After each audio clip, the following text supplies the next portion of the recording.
अस्सलामुअलैकुम वरहमतुल्लाहि वबरकातुहू। आज हम बात करेंगे रसूल सल्लल्लाहु अलैहि वसल्लम की एक बहुत छोटी मगर इंतहाई अजीम हदीस के बारे में। आप सल्लल्लाहु अलैहि वसल्लम ने फरमाया, तुम्हारा अपने भाई को मुस्कुरा कर देखना भी सदका है।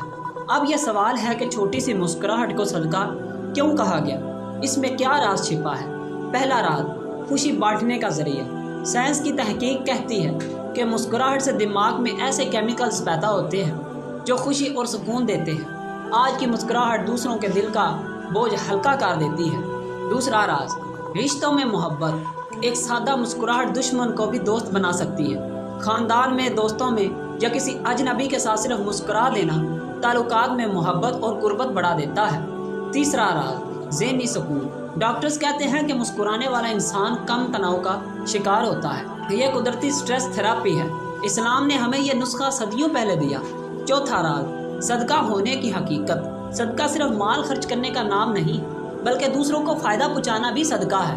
आप सल्लल्लाहु अलैहि वसल्लम ने हमें सिखाया कि एक मुस्कुराहट भी सवाब बन सकती है, क्योंकि यह दिलों को जोड़ती है और नफ़रतें कम करती है। प्यारे भाइयों और बहनों, हम अक्सर समझते हैं कि नेकी के लिए बड़ी चीज़ों की ज़रूरत है, लेकिन नहीं।